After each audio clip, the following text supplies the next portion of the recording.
While there is a world trend on the inclusion of persons with disability in this complex society, the rights of a disabled person in developing countries, particularly in India, are almost non existent, where the rights of a girl or a woman are also vulnerable. Women and girls with disability thus face twice the discrimination. Shanta Memorial Rehabilitation Center, a credible disabled persons organization (DPO) based in Orissa, India, along with Development Research Institute presents e-courses to increase knowledge on gender issues focusing on gender-based violence against women with disabilities, living independently and inclusion in the society from a human rights perspective. This web based course is titled Insidious Violence and Women with Disabilities.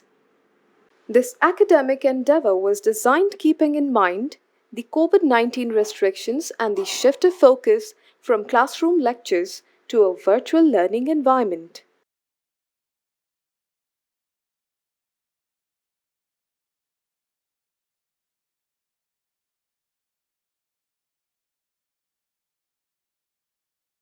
The reason why we did the course was also because we are working on Article 19, and in which also Article 6 and 12 of CRPD is also involved, and trying to look at the Indian situation.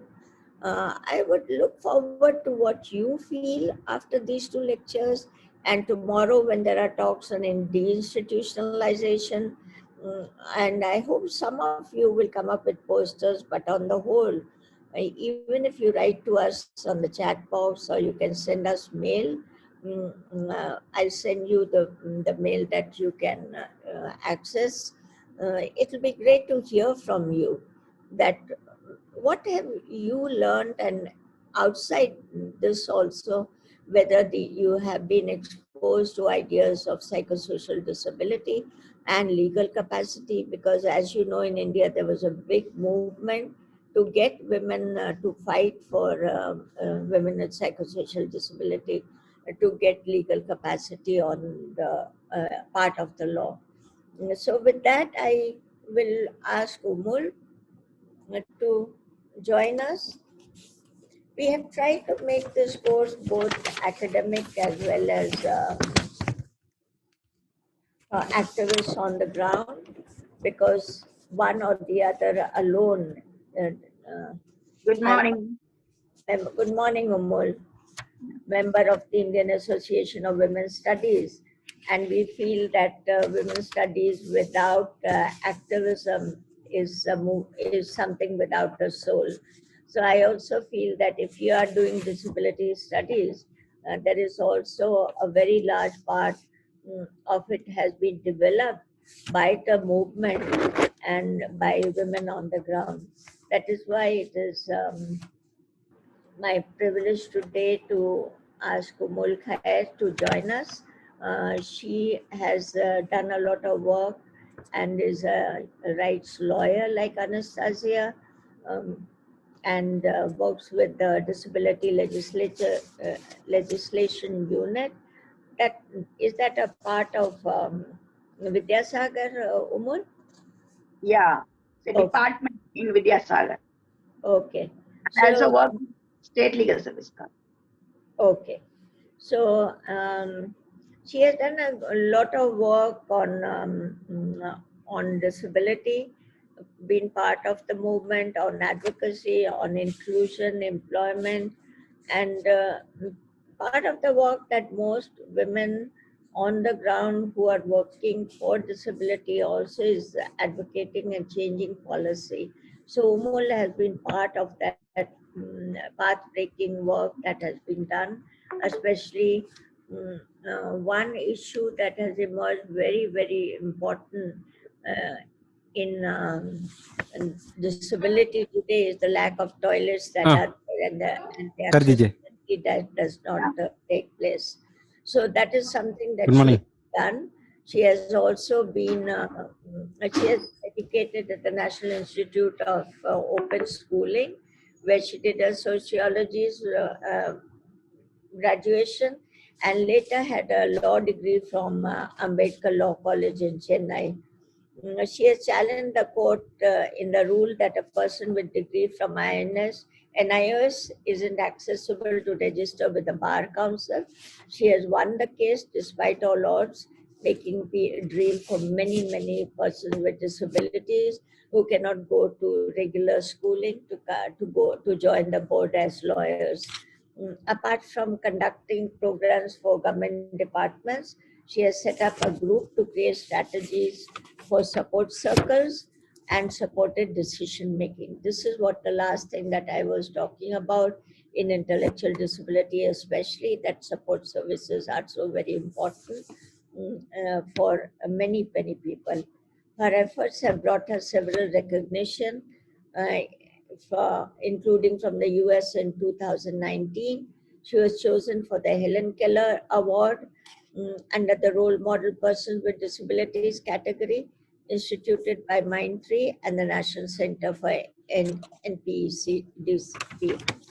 So, with all this background, I would now like Umul to talk about her experiences and on institutionalization, which is the main topic of today's discussion, and which Anastasia spoke of, and which we will continue to do so today and tomorrow. Thank you, Umul, for joining us. The speaker of this web course is disability activist Umul Khair from Disability Legislation Unit, DLU, India, speaking on Women with Disabilities and Institutionalization, Indian Perspective. Good morning, everyone. Now, my topic is I would like to speak on women with disability institutionalization. As you know, UNCRPD, United Nations Convention on the Rights of Persons with Disabilities, UNCRPD, is an international treaty which identifies the rights of disabled people as well as the obligation on Parliament and the National Trust, NI Assembly, to promote, protect, and ensure those rights. The purpose of the present convention is to promote, protect, and ensure the full and equal enjoyment of all human rights and fundamental freedom by all persons with disabilities, and to promote respect for their inherent dignity. So this on the, I'm talking about the UNCRPD first. So in UNCRPD, Article 19 says that living independently and being included in the community. State parties to this convention recognize the equal rights of all persons with disabilities to live in the community with choice equal to others, and shall take effective and appropriate measures to facilitate full enjoyment by persons with disability to this right and their full inclusion and participation in the community, including by ensuring that a person with disability have the opportunity to choose their place of residence and where and with whom they live on equal basis with others, and are not obliged to live in the particular living arrangements.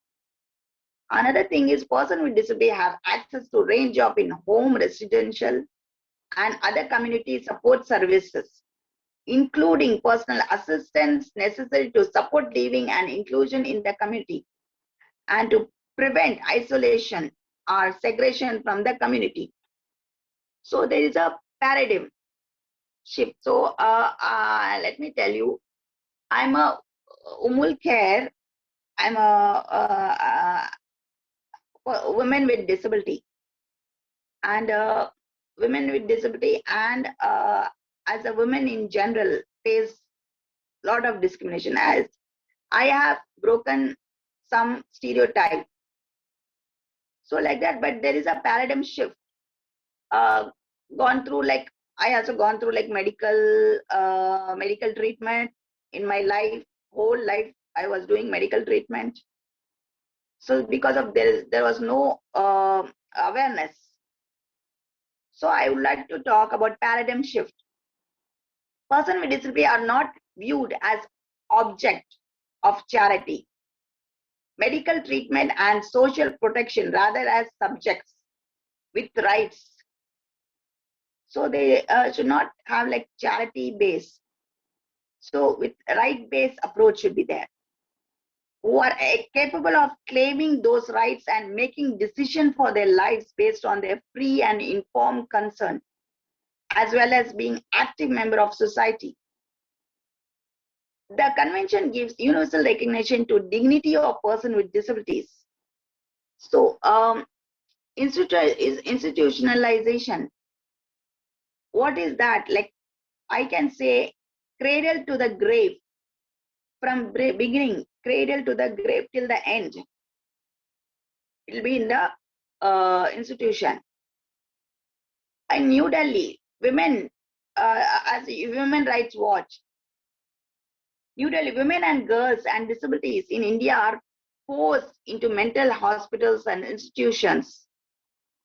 As already spoken about Women Rights Watch, where they force unsanitary conditions, like physical and sexual violence, and experience involuntary treatment, including electric shock therapy. They also given the electric shock therapy.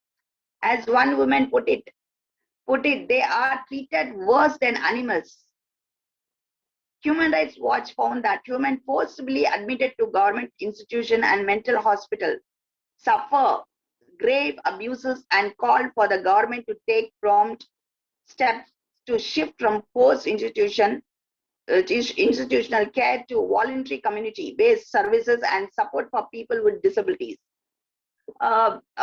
Based on research, for this research, while men and boys and psychosocial and intellectual disability also face abuses, the report focuses on documenting the experience of women and girls with these disabilities, since they are particularly marginalized because of their gender, and they're especially vulnerable to unique form of neglect and abuse. Because women with disabilities so much marginalized and vulnerable. I would like to share one example which I got experience in one organization in Delhi, which we went there, myself and one of my colleagues, for the observation. There is like, first I'll tell you in institution what will happen. When we talk about institution, not many, but I can say some of the institution freedom will be curtailed. Capacity of free will be taken away from level. I can say two types of decision, personal and official. So when I went, one of my colleague, for the observation we went, he wants to shave his beard the next day. So he called for a barber and just wanted to shave his beard, and but they have been asked, institution asked that without our permission you can't call barber. You should take our permission to just. It's so funny. Just everyone is adult, and we went for observation, and they asked my colleague to, without permission you can't call barber to shave thing. And we also observed that one of the intellectual disability girl, person with intellectual disability, she's a girl, and she can't, when we during the dinner time, when she went there, during the dinner time, she said, enough for me. I can't eat more than this. I'm full. Like, she's expression. She can't speak. Yeah, she spoke, but she said, I can't eat. But they forced her, just you have to eat this, complete this. And then after having dinner, after completing dinner, night time she got motion on the bed because they forced. We also told, don't force them, don't force. She always listened to us. Like, whenever I go and call her for dinner, she comes. Otherwise, she never comes for dinner. She just lie down on her bed. So people needs little dignity and respect. Intellectual disability or person with disability, they want little bit, because we also have as I said, two types of decision, personal and official. So we know if we want to take decision, what is our consequences, the pros and cons. We think about and take a decision. Everyone takes decision. Many people, it's not like always right decision. Maybe wrong, but when we take decision, make mistakes. But what happened when it comes to intellectual disability? They don't have exposure. They don't have experiences in life. They don't have that much exposure and opportunities. So they need some support circle. They need some support person to support to take their decision. But ultimately, they have to take decision, not a support person. And they have been always given a guardian to take a decision on behalf of them. So this is all be and they even we wanted to watch one like with everyone, like they wanted to watch one serial with all the students were there. I mean, students means adult. They are all adult. In that organization, they want to watch a serial. They have been asked that not to watch because it's too late, and this is adult. You can't watch this serial, this type of serials.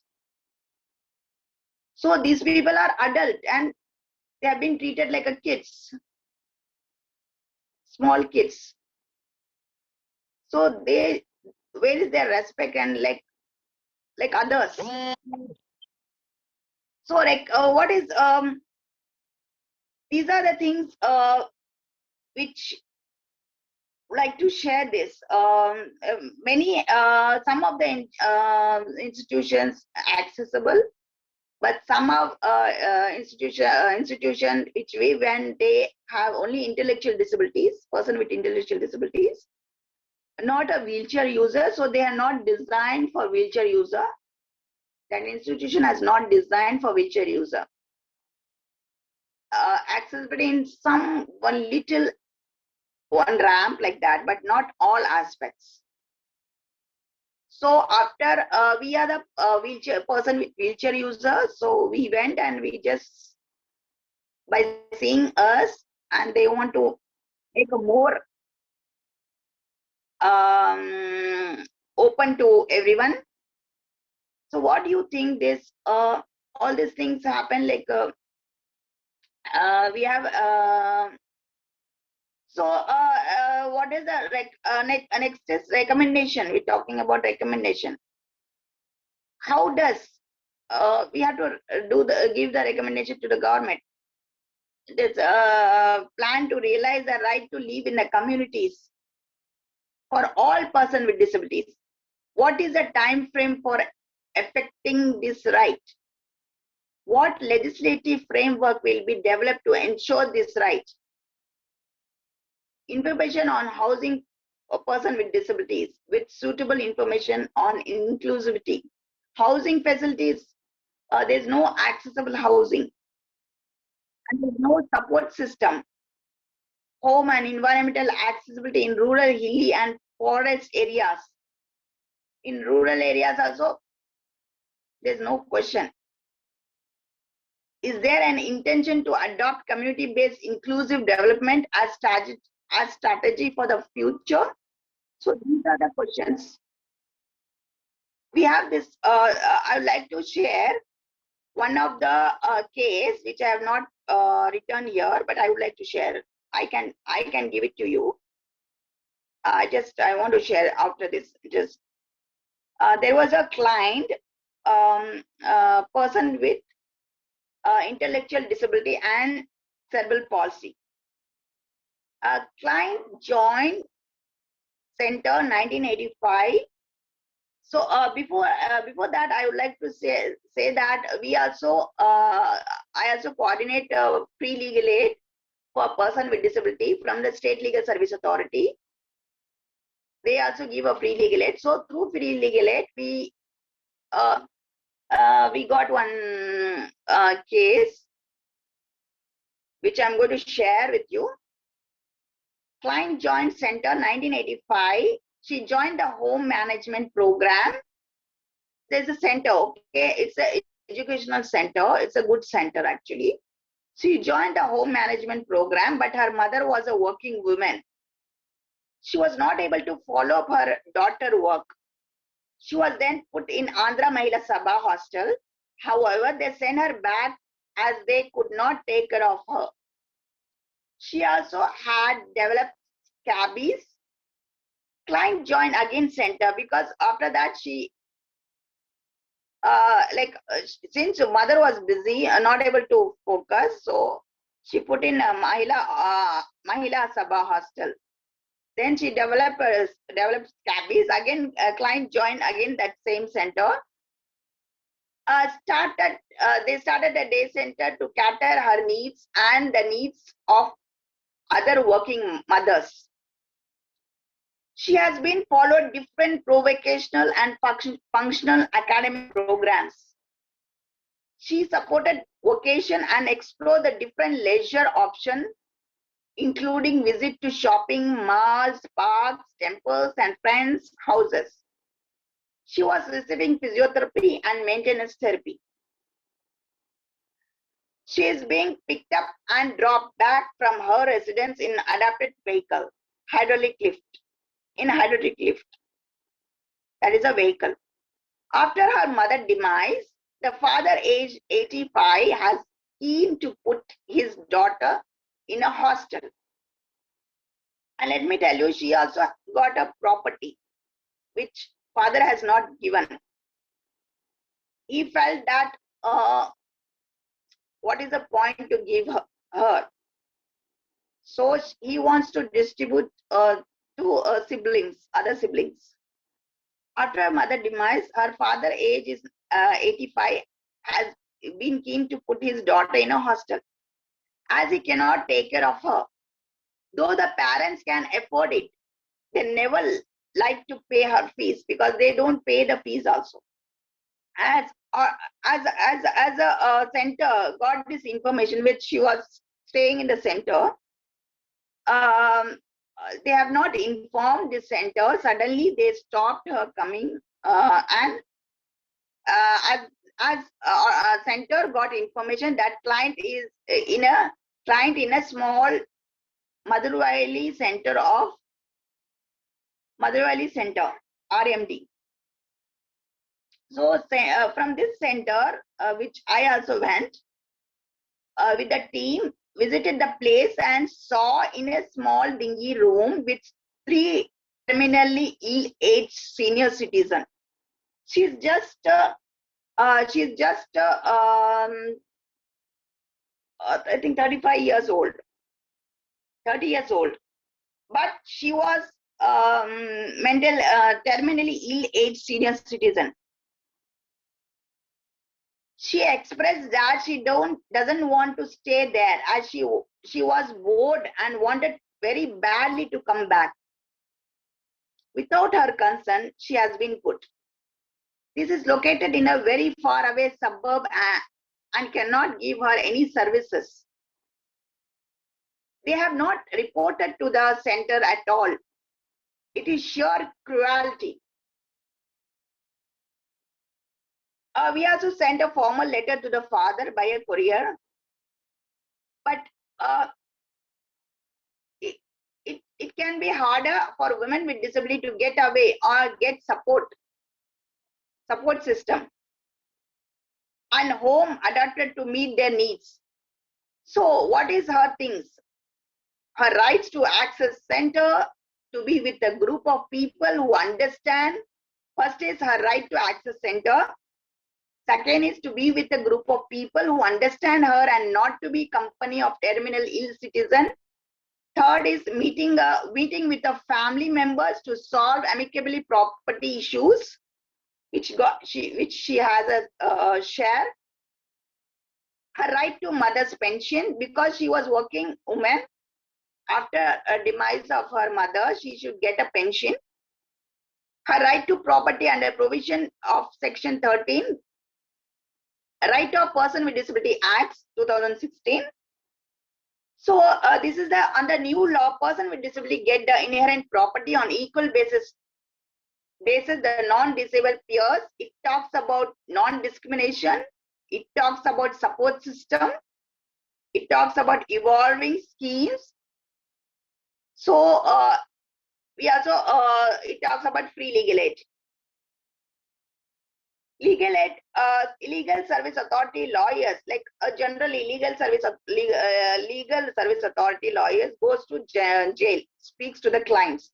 They have facility to go to the institution and speak to the people. Institution should give permission because generally they go to the jail, but institution also should give a permission. Under the Mental Health Act, permission is there. All of these institution homes under the Department of Disability Ministry of Social Justice, they need to give directive saying that anybody meets a lawyer, they should be given permission to meet a lawyer. That guarantees of legal aid within the institution has come under the Mental Health Act, Mental Health Care Act, but not under disability related things. So we also started working. We also sensitized some district judges when we went, because many judges, they are unaware about all these issues. Even a few lawyers, they are unaware all these issues. When we took a session, then one of the district judges says, we will help her to get her rights. We have to plan, because by the time it's all this corona pandemic started, since we are also person with disability, we are not able to that much go out. And these are my things I shared with you.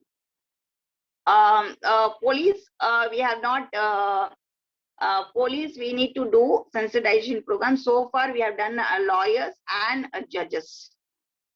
We are planning to do for police also, to take sensitization program, to conduct sensitization program. And other from District Legal Service Authority, member secretary wants to know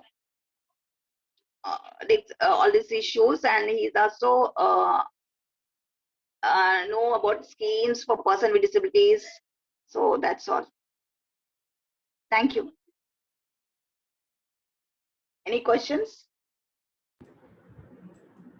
I think one of the things that as academics who are doing research is that to find out that the issue that is confronting the disability movement in India, which I talked about a little bit before Umul came in, is that there is a split between the people who work with psychosocial disability and those who work on intellectual disability. There was a big organization called Parivar which headed this, the latter movement. But the confusion was that how much support and how to give support.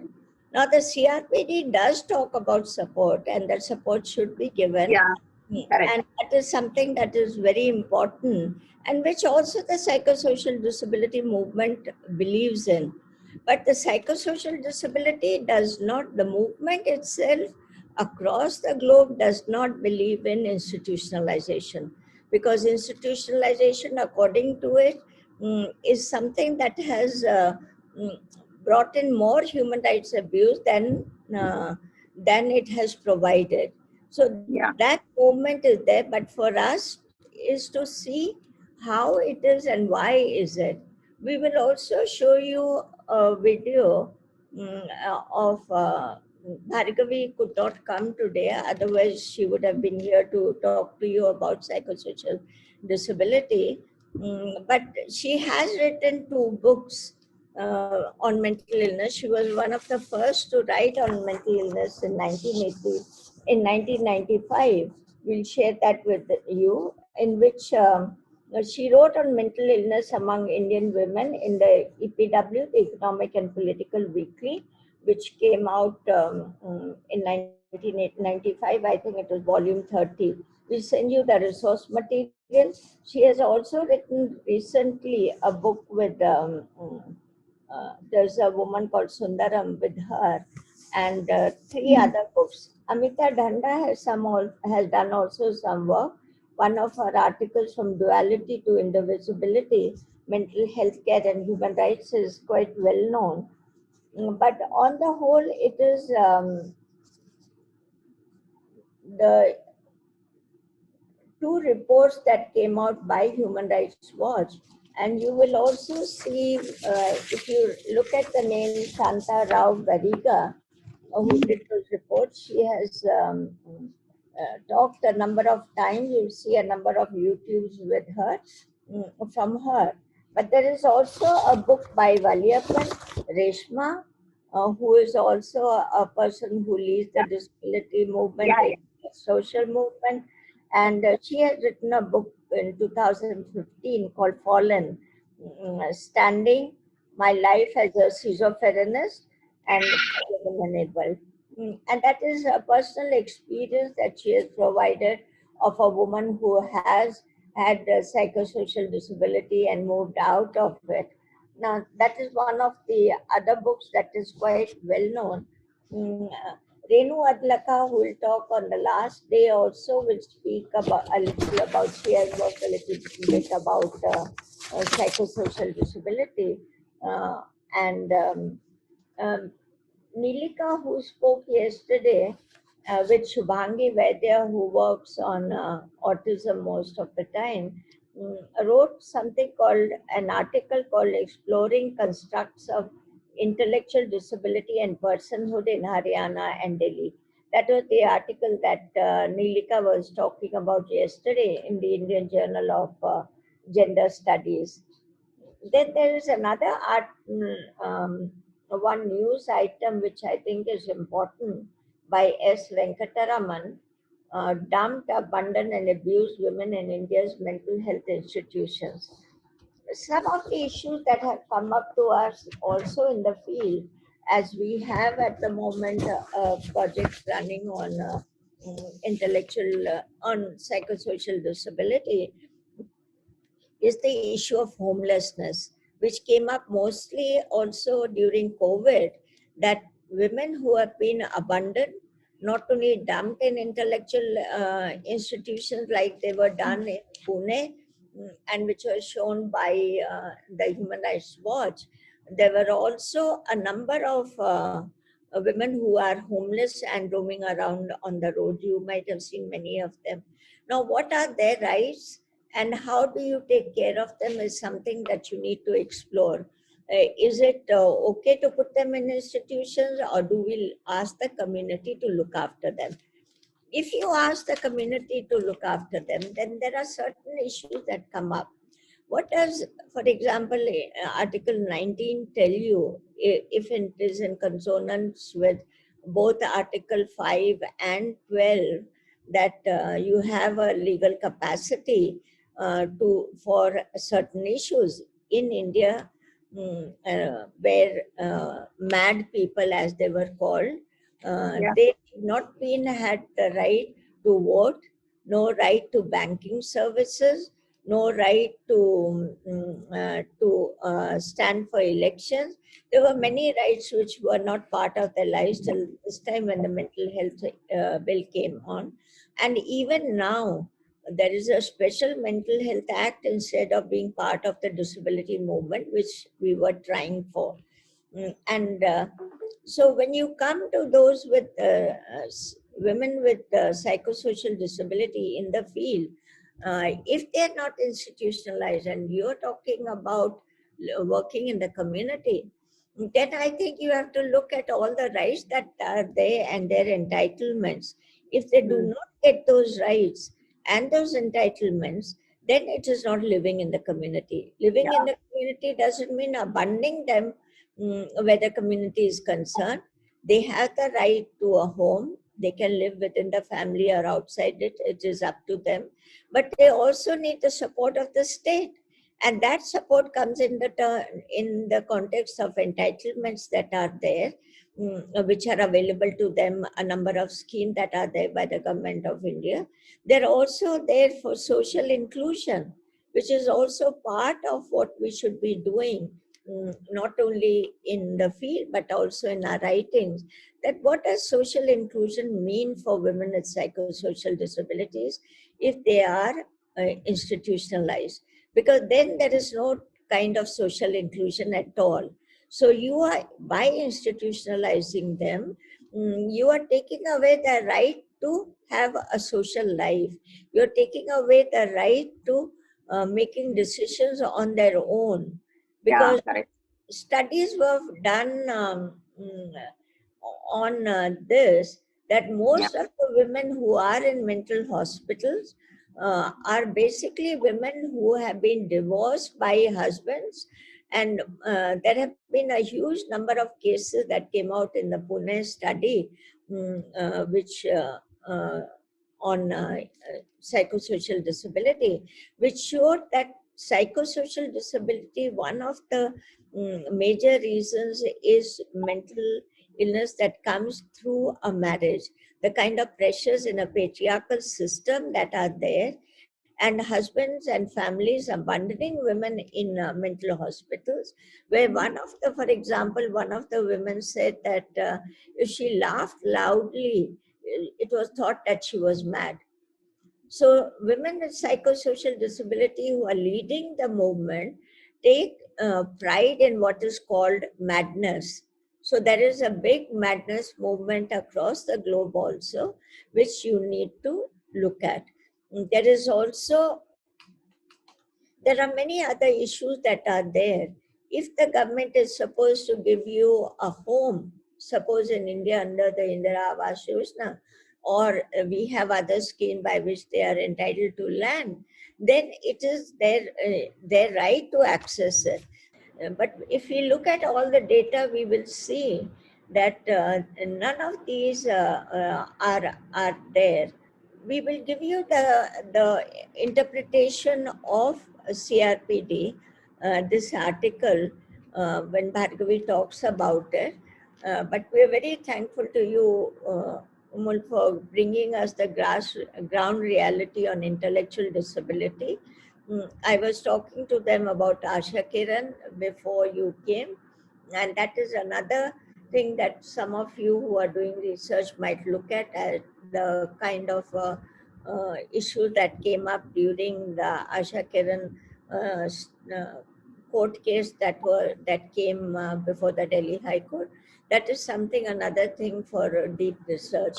It is also important that you look at women with psychosocial disability who are left homeless.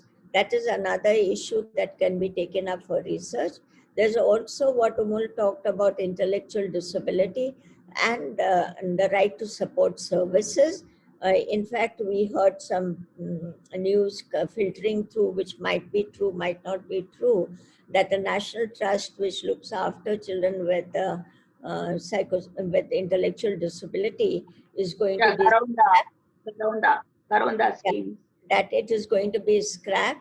So if these institutions are being, and many of the institutions of national institutions on disability are being merged together, These are things that took the disability movement many years to come forward and constitute them, and now they are being dismantled.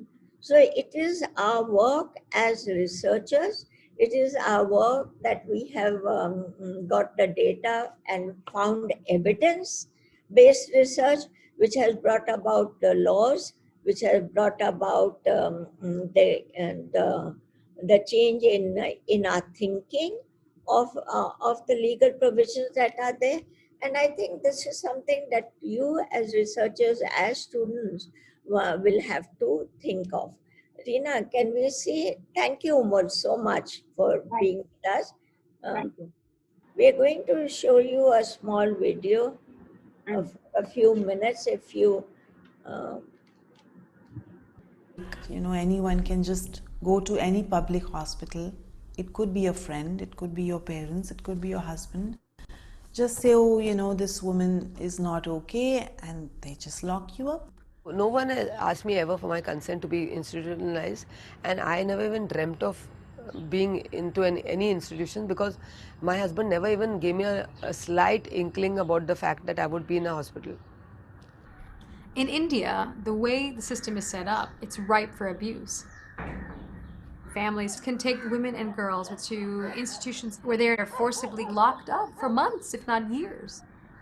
Once you're labeled as having a psychosocial or intellectual disability and you're a woman, you're basically treated like a child, and you are stripped of this right to legal capacity, which is the right to make decisions about one's own life. And we consider forced institutionalization and forced treatment within institutions as a huge human rights violation. And we are getting more and more reports of people getting institutionalized much against their will. They don't tell you what you're here for, why you're here, what is it you're taking medication for, what is this they're injecting you. Nothing will be answered. There was a lot of medication I was on. It was antipsychotics, and this was the first time I was really on any medicine, because I'd never taken any medication before for anything like this. I'd never been diagnosed with anything. They kept saying you have bipolar disorder and you're paranoid. Once these women are in the institutions, they experience a range of abuses, from physical and verbal abuse. We met women who were beaten on a regular basis, to involuntary treatment, even forcibly given electroshock therapy. So the patient comes, she's made to lie down.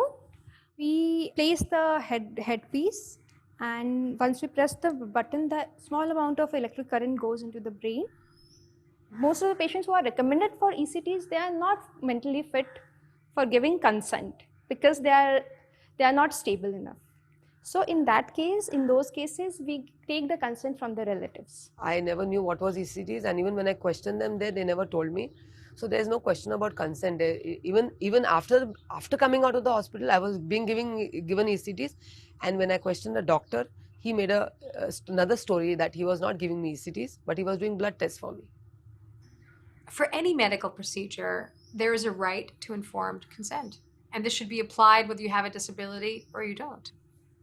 With the new International Disability Rights Treaty and really the whole disability movement, now people with disabilities should be treated by law as equal as any other citizen, that they have the same right to make decisions, and they just need support in making those decisions.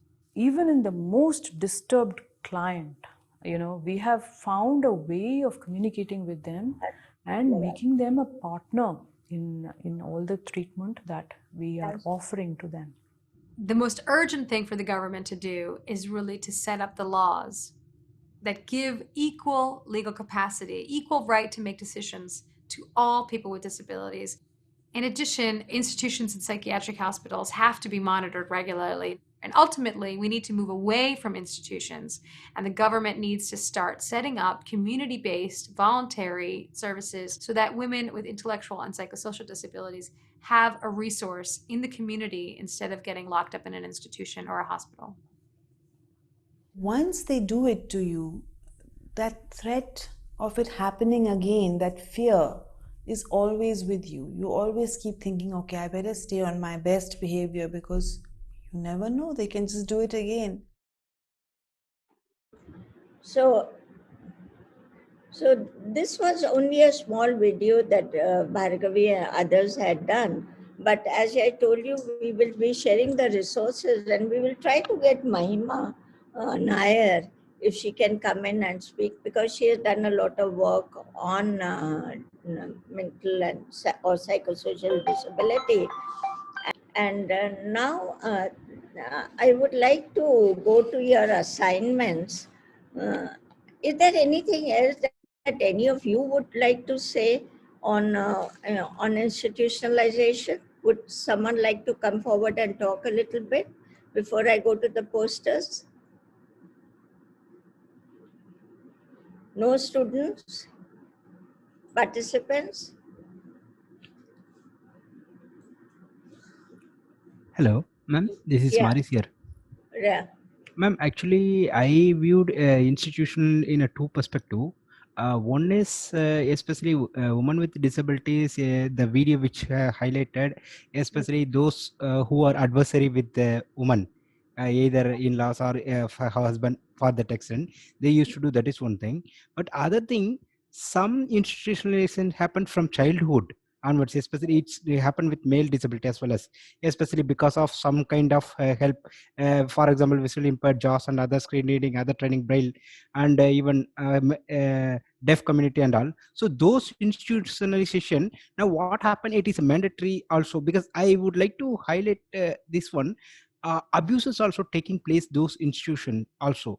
So is there any study which kind of abuses? Actually, here and there we have seen some newses, even some news I recently read in Ahmedabad and all.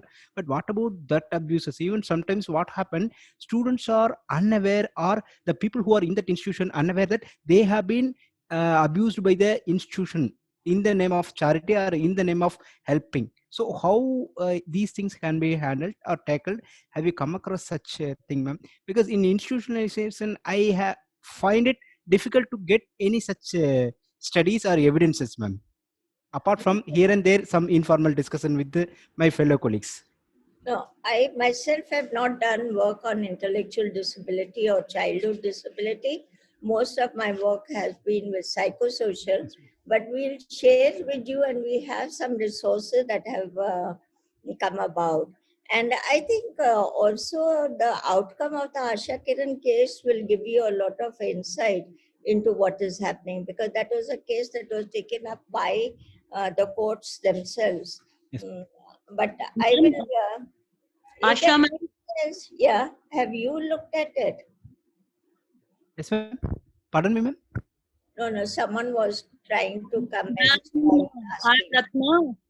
Asha ma'am, I'm Ratna, and in our own working with differently abled children, we have come across, people who the family support was very strong with them, and even they could educate some of the children who were differently abled. But for intellectual disability, there was a very, close to my heart case, because that girl, she was very well taken care by her family. There was a lot of support provided to the family, but as the parents were aging, they were reaching their late 60s and 70s, they had no other choice but to keep that girl in an institution, because for them the bigger question was, what about her after we are not there? So that was the thing, because the other members in the family, she had an elder sister, she also declined that I won't be able to take her to my own house. Then there was an elder brother, they also said, okay, okay, she's staying with us. It was a joint family, the parents were there, but the parents were haunted by this thought, because nobody wants to take care of her, so they were forced rather to put her into an institution because of their own old age. And the mother died, so it was more difficult for the single father at the age of 70 to take care of that girl, and that girl was almost 40 by that time. Yeah. So That they is why, Ratna, that is why we are talking about community living. We are saying that it is also the duty of the community to come forward. I think Bapu Trust has done wonderful work around Pune on this, where they have shown how the community can look after children with psychosocial or intellectual disability. And the Gharonda scheme was there also is there even now, though it rarely functions, where the child in a community is asked to live in a community and money is given by the state to the community to take care of the child. So instead of putting them in institutions, they are not. This is something that came out also when the 1999 cyclone hit Odisha, where there were so many orphans that people did not know what to do with that. And that was a time when community living also started, and many of the civil society people came together to see that the community took care of the child, that the money came to them.